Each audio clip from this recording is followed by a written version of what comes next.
نحمدہ ونصلی ونسلم علی رسولہ الکریم بسم اللہ الرحمن الرحیم۔ روزہ کن چیزوں سے نہیں ٹوٹتا ہے، یعنی وہ کام جو روزے کی حالت میں کیے جائیں تو ان سے روزہ نہیں ٹوٹے گا۔ ان میں سے پہلا کام ہے کہ اگر کوئی شخص روزے کی حالت میں بھول کر کھا پی لیتا ہے تو اس سے روزہ نہیں ٹوٹے گا۔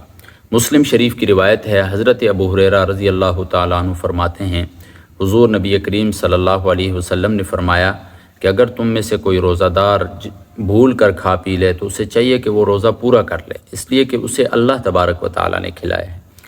یہاں پر ایک دو بات سمجھنے کی ہیں۔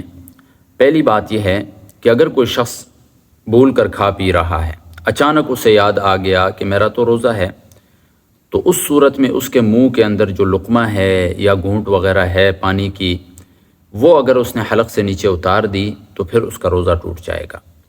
تو بس کوشش کریں کہ اگر کوئی بھول کر کھا پی رہا ہے، فوراً جب پتہ چل جائے تو جو کچھ منہ کے اندر ہے اسے باہر نکال لیں۔ اسی طرح دوسری بات یہ ہے کہ آپ کے سامنے کوئی شخص روزے کی حالت میں کھا پی رہا ہے بھول کر، آپ کو اسے یاد دلانا چاہیے یا نہیں دلانا چاہیے؟ اس کی دو صورتیں ہیں۔ پہلی صورت یہ ہے کہ جو شخص بھول کر کھا پی رہا ہے آپ کے سامنے، وہ صحت مند ہے، تندرست ہے، روزے کی وجہ سے اس کی حالت میں اتنی تبدیلی نہیں آئی ہے، تو آپ کو یاد دلانا واجب ہے اس کو کہ بھائی آپ کا روزہ ہے، آپ کیوں کھا رہے ہیں۔ اگر کوئی ایسا شخص کھا رہا ہے جو کمزور ہے یا بے ہوش ہونے کے قریب ہے بھوک پیاس کی وجہ سے، حالت اس کی متغیر ہوئی ہے، تو پھر جو ہے آپ اسے یاد نہ دلائیں، وہ کھاتا رہے، جب اس کو خود یاد آ جائے گا تو وہ بس کر لے گا۔ اسی طرح روزے کی حالت میں جو ہے مسواک کر سکتے ہیں۔ جس طرح مسواک عام حالات کے اندر مسنون ہے، اسی طرح روزے کی حالت میں بھی مسواک کرنا مسنون ہے۔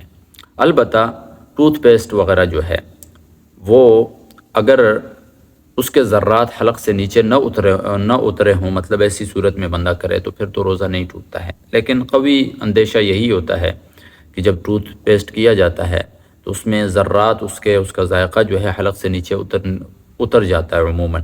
اس وجہ سے کوشش کیا کریں کہ سحری کے ٹائم کر لی ٹوتھ پیسٹ اور افطار کے بعد کر لی، باقی دن میں بندہ اگر مسواک پر بھی اکتفا کرے تو یہ کافی ہے۔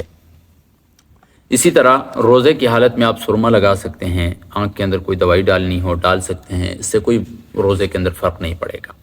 اسی طرح روزے کی حالت میں آپ تیل لگا سکتے ہیں، مونچھوں پر لگانا ہو، سر پر لگانا ہو، داڑھی کے اوپر لگانا ہو، اس میں کوئی مذائقہ نہیں ہے۔ بسا اوقات یہ ہوتا ہے روزے کی حالت میں کہ انسان کے دانتوں سے خون نکل جاتا ہے، تو اس سے روزہ نہیں ٹوٹتا ہے۔ اگر دانتوں سے خون نکلا اور حلق سے نیچے چلا گیا تو پھر روزہ ٹوٹ جائے گا، لیکن اس میں بھی دیکھا جائے گا کہ حلق سے نیچے اترنے والا جو خون ہے اس کے اوپر تھوک غالب تھا یا خون غالب تھا، تھوک کم تھا۔ اگر تھوک زیادہ ہو خون کم ہو تو اس صورت میں تھوک کا اعتبار کر کے روزہ نہیں ٹوٹے گا، لیکن اگر خون زیادہ تھا تھوک کم تھا تو خون غالب تھا تو اس صورت میں لا محالہ روزہ اس کا ٹوٹ جائے گا۔ اس میں بھی احتیاط کرنی چاہیے۔ روزے کی حالت میں اگر کبھی ضرورت پڑ جائے دانت وغیرہ نکلوانے کی تو کوشش تو یہ کریں اول کی افطار کے بعد نکلوائیں، لیکن اگر پھر بھی مجبوری ہو دن کے وقت تو اس صورت میں جو منہ کے اندر دوائی وغیرہ ڈالی جاتی ہے، اگر اس کے ذرات وغیرہ جو ہیں حلق سے نیچے اتر جائیں تو روزہ ٹوٹ جائے گا، ادروائز نہیں ٹوٹے گا۔ اسی طرح کان کے اندر کوئی دوائی وغیرہ ڈالنی ہو ڈال سکتے ہیں، اس میں کوئی مذائقہ نہیں ہے۔ اگر ایک بندہ ایسا ہے کہ اس کے کان کا پردہ پھٹا ہوا ہے اور وہ دوائی ڈالے گا تو وہ حلق میں پہنچ جائے گی تو اس صورت میں روزہ ٹوٹ جائے گا۔ اسی طرح روزے کی حالت میں جو ہے بلغم وغیرہ کسی شخص کو آ جائے تو اسے نگل لے، اس سے بھی روزہ نہیں ٹوٹتا ہے۔ بسا اوقات اگر کسی شخص کو روزے کی حالت میں نائٹ فال ہو جائے یعنی احتلام ہو جائے، تو احتلام میں بندہ جب غسل کرتا ہے تو غسل کرتے وقت اسپیشلی اس چیز کا خیال کرنا چاہیے، جب بندہ کلی کرتا ہے یا ناک میں پانی ڈالتا ہے تو اس میں مبالغہ نہیں کرنا چاہیے۔ جس طرح عام حالات میں ہم غرارہ کر لیتے ہیں اس طرح نہیں کرنا چاہیے، اس لیے کہ اس میں قوی امکان یہی ہوتا ہے کہ حلق سے پانی نیچے اتر جائے گا۔ اس وجہ سے عام جو وضو میں کلی کرتا ہے بندہ اس طرح کلی کر لے تاکہ پانی وغیرہ حلق سے نیچے نہ اترے اور روزے کے اوپر کوئی فرق وغیرہ نہ پڑے۔ اگر کسی شخص کو رات کو احتلام ہو گیا، سحری کا وقت آ گیا ہے، تو بہتر تو یہ ہے کہ اگر ٹائم موجود ہے اسی وقت غسل کر لے، نماز بھی پڑھنی ہوتی ہے۔